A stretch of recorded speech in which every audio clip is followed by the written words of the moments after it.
السلام علیکم ورحمت الله وبرکاتو. ملګرو زه یم حافظ امین یو ځل بیا ستاسو ډېر شکریا ادا کوم د وخت راکولو ډېره مننه. ملګرو دا یو نوی چینل موږ جوړ کړی دی، په دې باندې موږ دیني اسلامي ویډیوګانې شیر کوو. نو کوشش وکړئ په دې کې زموږ سپورټ وکړئ، ویډیوګانې د نورو ملګرو سره هم شیر کړئ. څنګه چې تاسو ته پته ده چې د شیخ صاحب قاتلانو ته هر سړی کنځل او دغه شان بددعا کوي، نو شیخ یوسف صاحب د حضرت مولانا شهید شیخ محمد ادریس صاحب ورور هغه قاتلانو ته دعا کوي، ډېر د زړه نه کوي. نو ویډیو را سره مکمل وګورئ، د نورو مسلمانانو سره هم شیر کړئ. دا روح دا د احد د شهداو سره ملګری کې، دا د بدر د شهداو سره الله دا روح یو ځای کې. الله د امام مالک رحمت الله علیه او د امام احمد ابن حنبل صاحب او د امام بخاری او د امام ترمذی او د محدثین او د ارواح سره پروردگار دا روح پروردگار یو ځای کې، هغوی سره دا روح یو ځای کې، هغوی سره پروردگار دا روح یو ځای کې. او زما په رب د کعبې قسم، په الله مې د قسمې زه د الله په کور کې ناست یم چې هغه خلک چې هغه ما تسکیمونه جوړوي او زمونږ رونو تسکیمونه جوړوي او زما بچو تسکیمونه جوړوي او هغوی دا کوشش کوي چې دوی د دې ځمکې د سر نه تباه شي او دا ختم شي.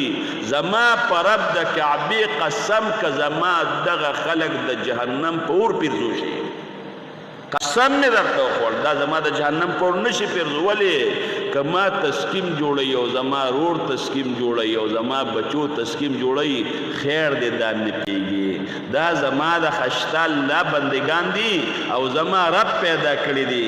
زما د رب بنده زما د رب بنده زما د جهنم په اور باندې نشي پیرزو.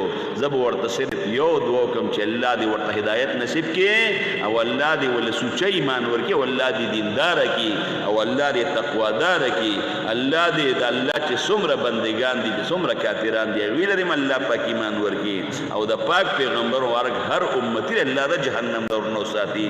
زه به سره صرف په دې مینه ساتم، زما خپل رب سره مینه او زما خشته الله سره مینه او زما د خپل خشته الله بنده د جهنم په اور قسم په الله که زما پیرزو شي، خدای شتک په ما پیرزو شي، یو سړی په ما ډزم وکړي ډز کنه او ما شهیدم کی، هغه زما قاتل هم زما په الله قسم که زما غم د جهنم پور پیرزو شي، زما د رب بنده دی. بس هر انسان پیش او خپل نیت پیشه زما ضرور شهادت الله په خپل دربار کې قبول او منظور کې او دا چې کوم غم زمون په کور باندې راغی دا د الله پاک اخیری وګرځي. الله دې دا اخیری وګرځي، الله دې دا اخیری وګرځي. دا پټول مفتی آباد راغی، دا پټول تورمزو باندې راغی، دا پټول 400 باندې راغی، دا پټول صوبه سرحد باندې راغی.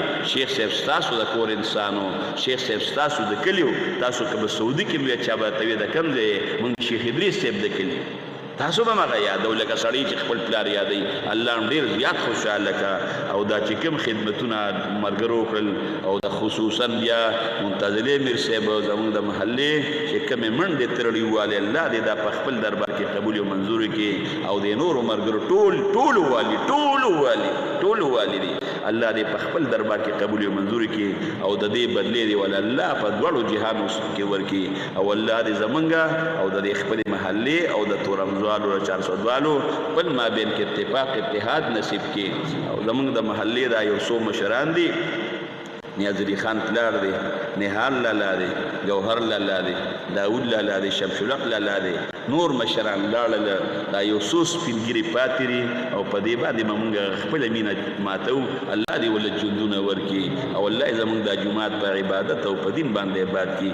الله خیر وخت په خپل دا کلمه روانه کې لا اله الا الله محمد رسول الله صلی الله علیه و آله وسلم.